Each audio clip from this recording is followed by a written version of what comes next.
You don't have to aim every time. Oh, yes. Oh Reload. my god. Look, you're fine, Oh my god, Ah! oh my god, Oh dear. He's taking a bit of a chunk out of you I there. think it did. Oh, there's another one. Shoot him in the head. I No. can't. Shoot him in the head. Oh, okay. Watch your my back as God. well. Is there someone? There's not someone behind you, is there? Shoot. They've got no ammo. Oh my. No way. Run. Can't see. Oh no. Oh my god. I'm dead. You do it. Oh, why are you giving it to me? You're not dead yet. I can't do it. You're not dead yet. Oh wait, you can kick them away, can't you? Oh yeah, I don't know how though.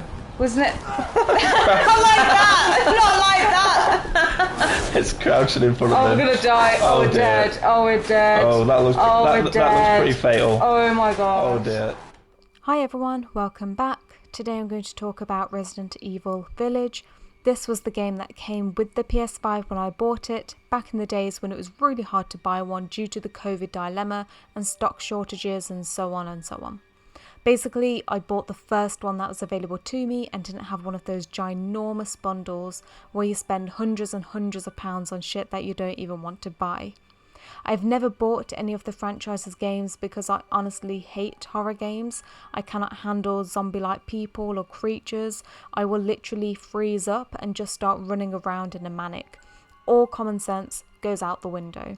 So of course, I played it with my partner who is way braver than I am, so I could at least have some guidance on what to do when there's a weird fish guy coming after me. I also stream this, so that's why there's a blurry pic in some of the corners of the footage. Don't mind that. Anyway, let's talk about the game's protagonist, Ethan Winters. It is a continuation of the previous game where Ethan's character has already been established, and basically the game builds upon his story and experiences. Like I said, I never played the previous ones. You honestly don't need to enjoy this game. I did do some reading of the previous games once I actually completed Village. All you really need to know is there's a continuous story of this bio-organic weapon known as the mold, which has the ability to create mutated creatures. In Village, Ethan of course travels to a strange village in Europe to rescue his daughter who has been kidnapped. The village, however, is filled with a whole load of monsters like werewolves and vampires, so of course you have to battle them to find his daughter and also reveal the village's secrets and why his daughter has been taken. So there's no real strong link to the previous game other than some of the characters and this bioweapon. But apparently one of the improvements of this game compared to the previous ones is that it is more engaging as each character has their own distinct personality and backstory to complete the storyline. As the game progresses, you become absorbed in a dark narrative that is filled with plot twists and surprises as well as jump scares. It is a horror game, to be fair. The story is very well crafted and will keep you on your toes because you never know what's going to pop up around the corner or what's going to be happening next. The game's level design is also impressive, where each area has been carefully developed to offer a more unique gameplay experience, such as navigating through a dense forest, exploring a haunted mansion, or battling through multitudes of enemies in a castle. The game's environment is quite detailed, even though it's generally very dark, so that is one thing to note. Sometimes I find it very hard to see in certain places, but I think most people are fine with this. I just generally struggle to see much in darker toned games, if you know what I mean. I think actually in some of these clips I've increased the brightness just because of this, but that's probably also to give me a little bit more confidence because I am a wimp. I don't like dark games, I want to know what's around the corner. One of the greatest features of the game is the combat. It is intuitive, easy to pick up, and feels good with the PS5's haptic feedback especially. There was also a variety of weapons and tactics to defeat enemies, including melee attacks, guns, and explosives. This adds to the game's replayability aspect as you can experiment with different strategies and approaches.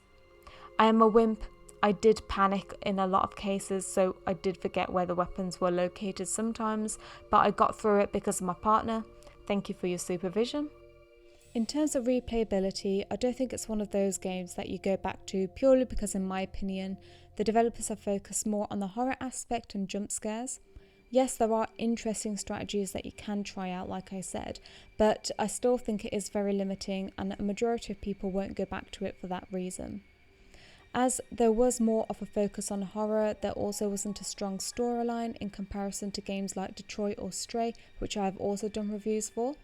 So for example, in Detroit, you make certain choices which affect your character's storyline in either a negative or a positive way. With Village, it's a very linear storyline, there's not much creativity there. There were also parts where you are just dealing with waves of enemies, and that can get a bit boring at times. I was just like, okay, I get it, there's loads of creepy monster things around here, but it's getting a bit tiring now. It did make it more interesting that you do have limited ammo, but I did feel like they could have added a little bit of something. The game's environments are highly detailed, like I said, and has impressive lighting and graphics overall.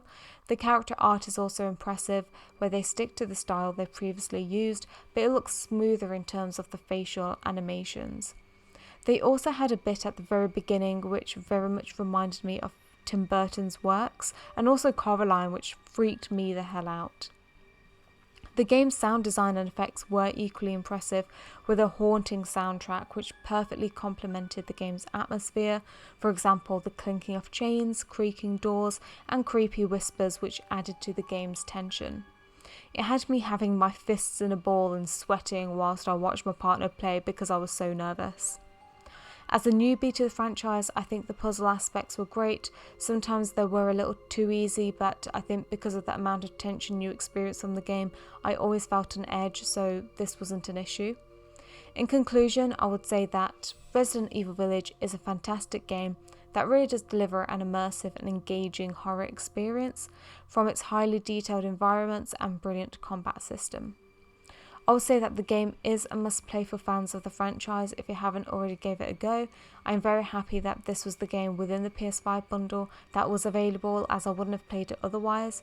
Also, I recommend playing it with another person where you pass the controller back and forth. It's very funny to take the piss out of the other player and just to see them panic as well. But thank you for watching, guys. Let me know what you thought in the comments below, and please give me a thumbs up and subscribe if you are enjoying the content. Bye!